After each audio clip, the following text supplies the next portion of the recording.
If you ask most people, they're going to tell you that they think that DVD was saved by its licenses. And, to be quite honest with you, I don't really disagree completely with that statement at all. Some people say that Behavior proved that they can handle a license with the Halloween chapter, and that set the game for success. There's a lot of merit to that statement. I can't speak for how well this translated to DBD specifically on the business side of things, but Behavior actually has had quite a long record of being hired out to develop licensed content for video games in the years prior to DBD's release, actually. However, these days I would argue that Behavior is a company that has a proven track record for adapting licensed content into what is now undoubtedly their flagship game. DBD has seen massive successes in the form of licensed content like Resident Evil, Silent Hill, Alien, Castlevania, Alan Wake, Halloween, the Texas Chainsaw Massacre. The list goes on and on for content that I would at this point consider iconic in Dead by Daylight. I think their inclusion has cemented the game's legacy overall, and I believe that they themselves have become beloved parts of the game. Side note, when they teased that Bubba might be going, but it actually turned out to be some Tyrion Lannister-esque ploy to get a leaker to reveal themselves, it terrified me. Don't scare me like that again, Behavior. Don't threaten to take my beautiful baby boy away from me again. But all that being said, I would not agree that licenses are all that made DBD what it is, and I personally think that DBD's own original content and universe are the load-bearing wall that has allowed these licenses to keep building on top of the game over the last 9 years. In recent years, much of DBD's competition has been fully licensed ASIM games based on one franchise. Friday the 13th, the Texas Chainsaw Massacre game, Evil Dead the game, and the Killer Clowns from Outer Space game, most notably. I won't be getting into all the issues that befell these various games because in many cases it goes beyond what I'm talking about, but I do think that Behavior's Blizzard-like hold on the asymmetrical genre is because their game's original content stood out on its own creativity and presentation. Personally, I feel like the universe and overarching villain that Behavior has crafted for the setting of its multiplayer game works perfectly. One of the reasons I fell in love with the game was the overall vibe of its original content. Hillbilly and his backstory immediately stood out to me. The Spirit and Oni's connections to one another and their familial rage. The way that the entity itself is sort of utilized to be the true explanation for much of the paranormal things that people on Earth experience, down to folk legends, ghosts, demons, and more. I never want to see the tomes leave, and if I ever actually do see Behavior get rid of them entirely, even as a legacy in the game, I'll pitch a fit over it. DBD was and sort of remains different. It reminded me of the aesthetic presentation I'd grown to love in games like World of Warcraft. Yes, it was a business. Yes, they sold shit in a store, and technically the whole entire idea was just a way to frame a live service game. But it was fun to get into it, enjoy it, and mess around within it. A little universe crafted with love. It had lore, character, pleasing art, all of those things that I fix on more than just sheer numbers. This summer, however, I am sad to say that it feels like I'm watching the company try to move beyond that and possibly lean more and more into a model that just keeps trying to draw more and more licensed content into the game. I don't mind a good license, as I've said before, but I think the fact that we've seen Tokyo Ghoul, The Witcher, Five Nights at Freddy's, Dragula, and The Walking Dead all in the span of like 4 months is a lot. Springtrap is cool even to me, someone who doesn't even play the FNAF games. The Witcher 3 is one of my favorite games of all time, a genuine masterpiece that I love dearly. The Boule skins are gorgeous, and I need the artist one really badly.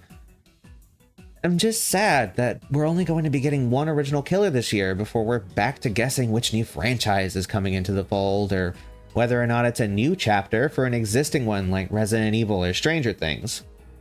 I love horror and horror media. I was a fan of most of the things that have been added to Dead by Daylight or were already in it for pretty much all of my life before I got into the game in 2021. And honestly, despite the fact that most of my content is about DBD currently, I very much would like to inject my love of horror itself into the work I do on this channel as well, rather than just talk about metagame DBD stuff all the time. But that's the thing. If I'm being honest, I'd rather talk about The Walking Dead itself rather than discuss how strong Michonne's perks are going to be. I could make a whole video examining and discussing one of my favorite villains in fiction, Gontar O'Dim, and how I feel like the mystery building up to the reveal of how deep his evil truly ran in Hearts of Stone had me absolutely glued to my screen during my first Witcher 3 playthrough. I'm rattling off all this stuff just to say that I like to have fun, and I don't actually mind that DBD has licensed content. It has its place, no matter whether or not I'm certain Geralt of Rivia could suplex the Doctor and break his neck. It just feels weird to see Behavior slap Springtrap on the game's Steam page image randomly, even if it was just briefly after the release. The anniversary lobby that they showed at PAX East hasn't really been up all month. Just the same Fazbear's Pizza from the FNAF release.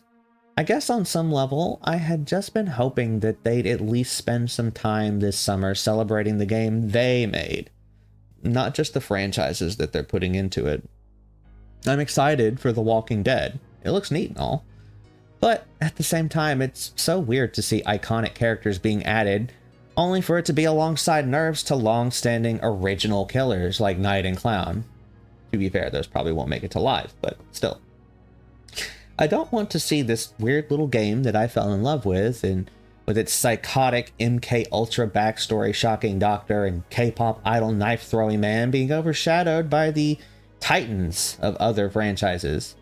As much as I love some of those, I've always loved DBD for what it is, and I have actually been fearful that I'm going to be seeing less and less of that going forward. I miss The Observer.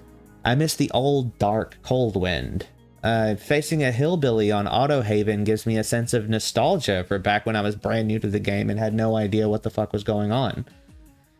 I felt that feeling before of a game leaving the parts that I found cozy and warm behind for newer pastures and a fresh audience.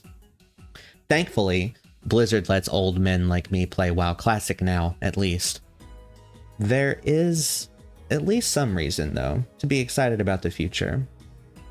The Grimoire is a currently ongoing community event where Behavior drops a little survey for us to build each part of next year's anniversary chapter, which is going to be an original concept.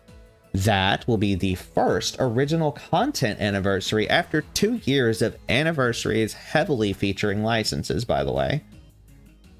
I look forward to seeing how that evolves. The September chapter is an original chapter, and it will feature a new killer and a new survivor. And this will be the first original killer added to the game since Houndmaster late last year. I look forward to what Behavior has been cooking up in the lab, and I want it to be a big surprise too. I wanted to make a video on this topic, ironically, because I feel like a lot of the discourse surrounding the game has been incredibly negative recently. More in line with complaining about mechanics though.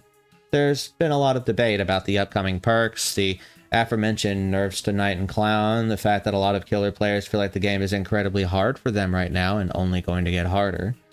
I've written and scrapped scripts talking about these topics, but ultimately I just figured other people have said more than enough super smart person things about them, and there's not only not much that I could add, but not much that I wanted to.